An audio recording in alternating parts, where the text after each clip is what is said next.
نظر کې د صلح پر اړوندو مسایلو باندې بحث لرو. هغه څه چې طالبان ته نږدې سرچینې یې هیلهمندي ښودلې ده، ویلي دي چې 80% د طالبان او د امریکایانو په خبرو کې پرمختګ شوی ده.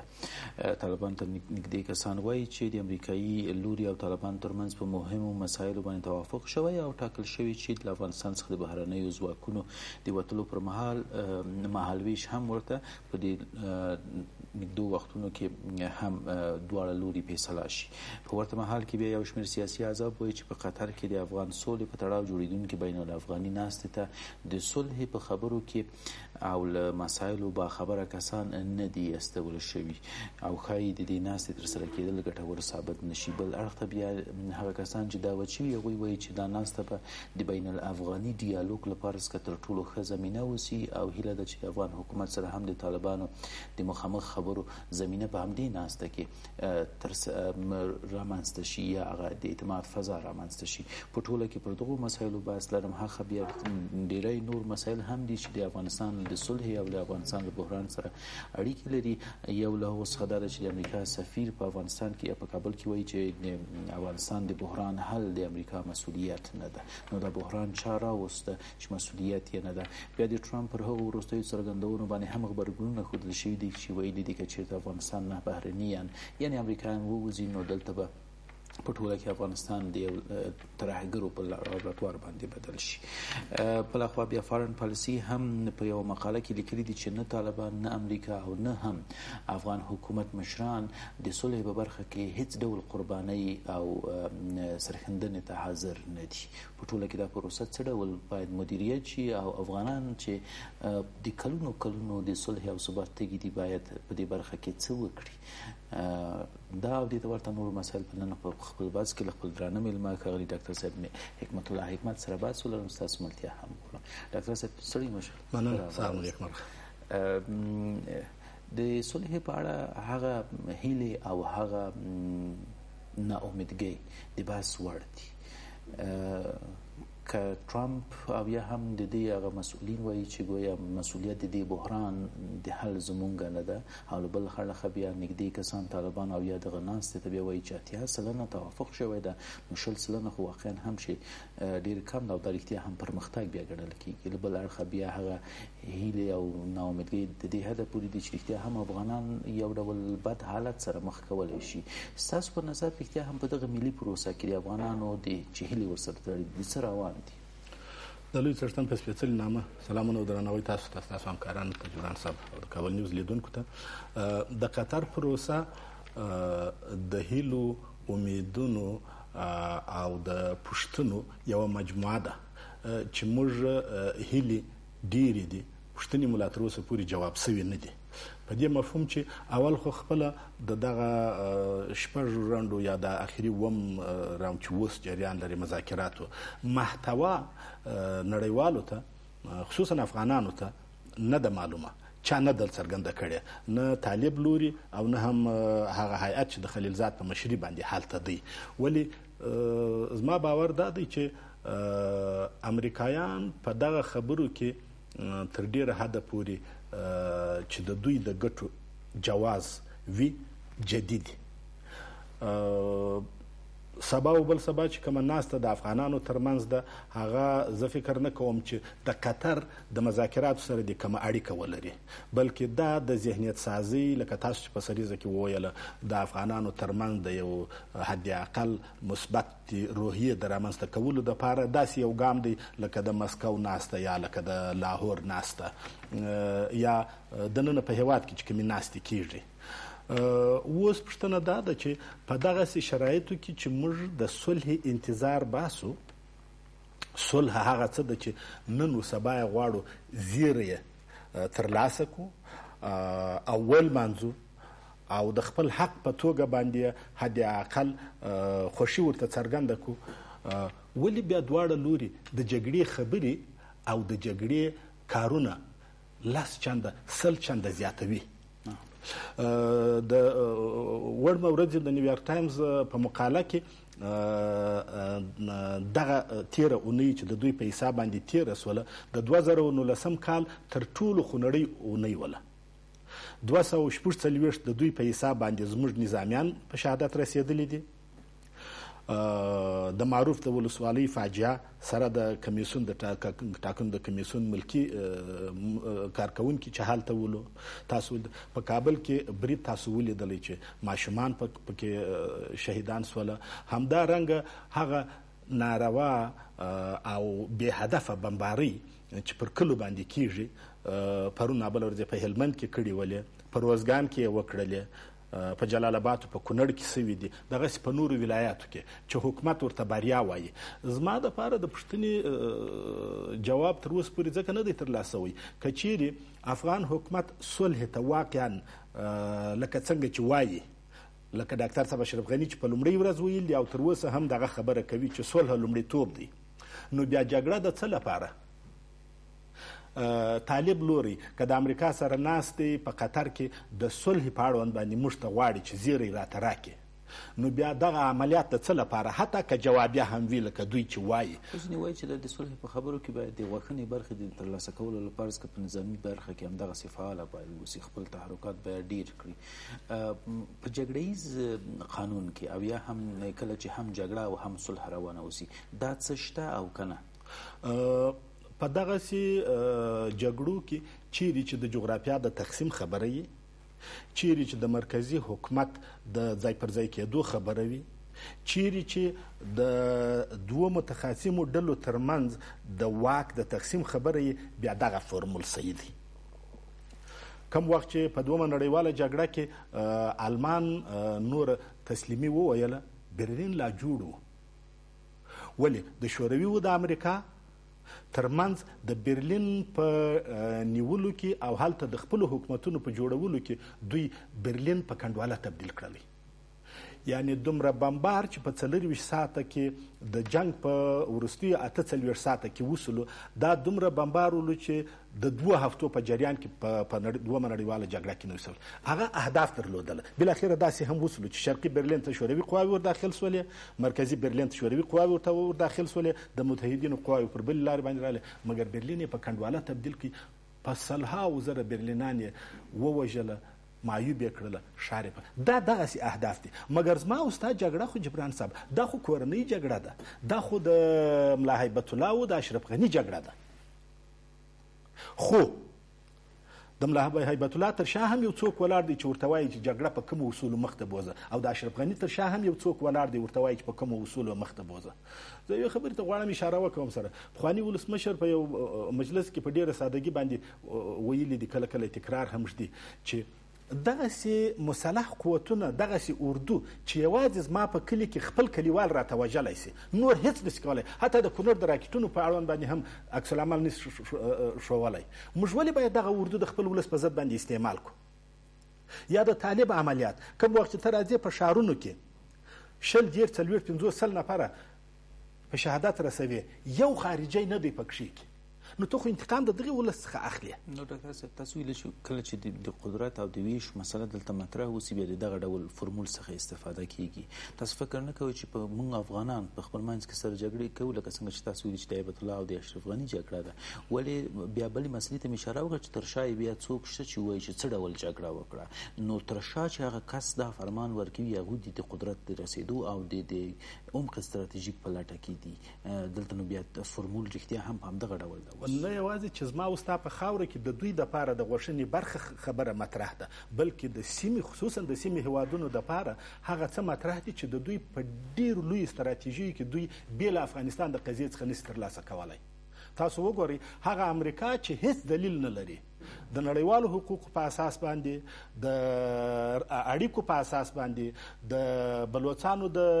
ازادي بخشه اردو د فعالیتونو په اساس باندې چې د پاکستان د خاورې څخه د باندې دوی هیڅ چاته تهدید نه دي ولې امریکا په تور لیست کې د ترهګرو راولي د څه لپاره دا هغه راکړه ورکړه ده چې لاهور واشنګټن د پټو معاملو تر شا د نورو پر سرنوشت باندې کوي بنان د څه په بدل کې پاکستان دغه ترلاسه کړله زه باور لرم چې د څه په بدل کې ترلاسه کړي دي دا بدل کېدای شي چې موږ حدس وو چې هر څه دي ولې غوښنه برخه خو پاکستان ترلاسه کړله د پاکستان نظامیانو ترلاسه کړله ایران به هم سبا دغسې یو څه ترلاسه کړي روس او چین به هم ترلاسه کړي زه بدبخته افغان څه ترلاسه کوم په دغې جګړه کې چې فشار راولم په هفته کې 300-400 نفره شهیدان ورکوم، کورونه کلي بمبارومه، زما ګټه نشته پکښې کې. افغان لوري ته، دواړو لورو ته زموږ افغانانو خواست دا دی، غوښتنه مو دا ده چې تاسو په مذاکراتو کې هر څومره غوښنه برخه چې غواړئ واخلئ، خدای دې ستاسې نصیب کړي. یو پر قدرت ناست یاست، راسئ دا بل هم ورسره کښېنئ. 4 ډلې په قدرت کې دي، 5مه دې هم راسي. ما عادي افغان ته فقط یوه خبره اوس طرحه ده چې زما د کلو بمبار ودروه حکومته، طالبه زما د ملکي خلکو وژنه، ځانمرګي یا نور چې ته پر غاړه اخلي دا ودروه، بیا به مذاکرات کوي. اوس خو انتظار دا دی چې په ډېرو نږدې ورځو کې باید د قطر پروتوکول امضا سي.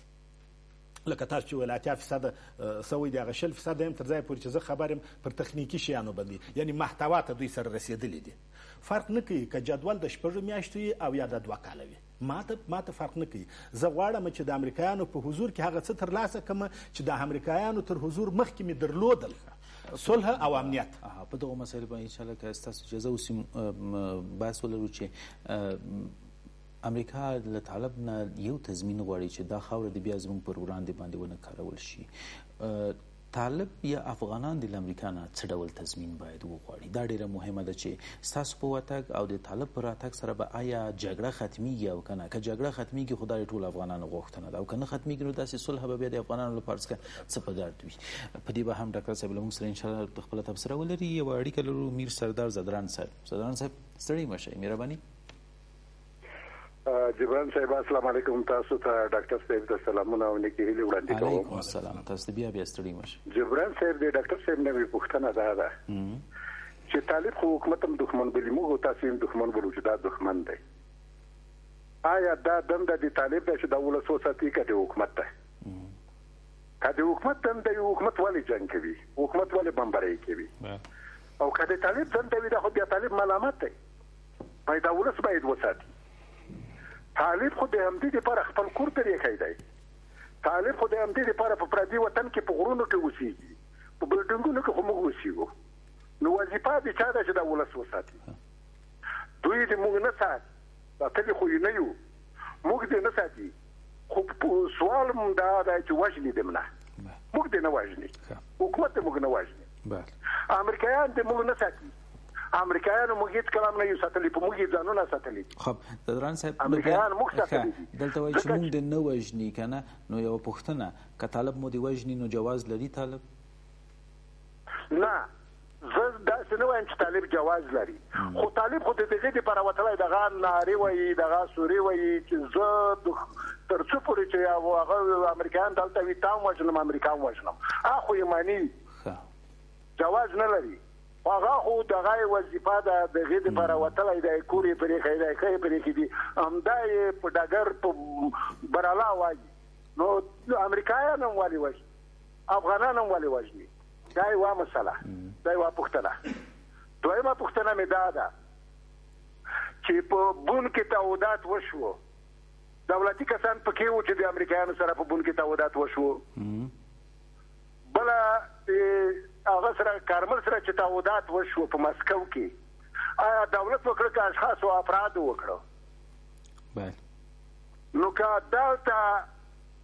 یو سړی ځي چوک پاتې کېږي، وایي دا کسان چې لاړ دا ښه کسان نه دي، دا غله دي، دا رازن دي، ولې په خپل افغان باندې د غله او رازن نامې ږدو؟ دا زمونږ افغانان دي، زمونږ مشران دي، هر څوک چې لاړ شي